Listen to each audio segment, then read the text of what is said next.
I'm here with Rob Booker of Interbank FX. Rob, thanks for joining us. Thanks, Tim.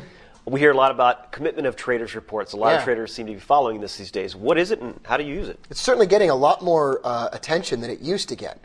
And it's simply a report that kind of shows the difference between trading positions taken by the speculators, define those as you will, and sort of the commercials. It's the commercials versus the speculators. Traditionally, there have been terms thrown around: smart money versus speculative money. I'm not going to use the other adjective. Bigger money versus smaller money, short-term money versus longer-term money. I mean, those are all analogies. And it's a report published about the balance between the buys held and the sells held in the futures markets, expressed in currencies, commodities, grains, everything, precious metals. And it's a report that comes out once a week, and it's basically showing this balance between the buys and the sells. And sometimes what you'll see, Tim, is that you'll see speculators loading up in the market at the final parts of a trend.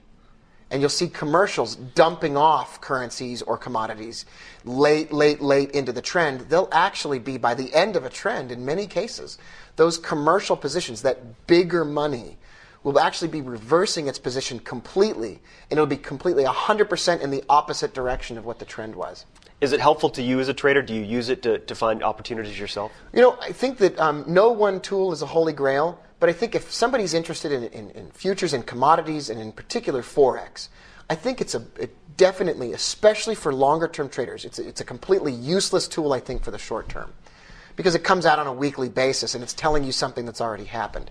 But in the bigger picture, you do see cycles where commercials will load up and be sort of net long by a wide margin, and speculators will be net short in the opposite direction. And what you start to see, it takes maybe 1, 2, or 3 weeks to play out, but you do start to see turns in the market in some of these massive trends at those points of exhaustion or at those points where they've built up. The problem is, those commercials can be built up long. They were built up, for example, long on the dollar, long before the dollar turned and started becoming a bullish currency again. They were like long at 150, 155. So these are longer term plays, not for the faint of heart, but certainly if you want to see the bigger picture, the COT report is definitely one place to go. And you would argue that maybe you could see what the smart money is doing, so if I'm against the trend, maybe that would tell me. Right, they could call you to find out what the smart money is doing. You interview all the people, right? You know what's going on. You got your finger on the pulse.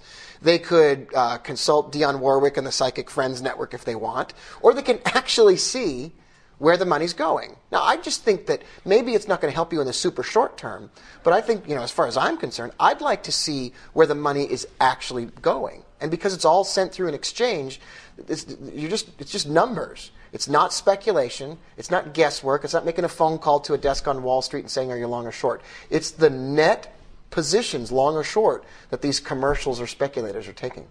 Great. Good information. Thanks, Rob. Thanks, Tim. You're watching the MoneyShow.com video network.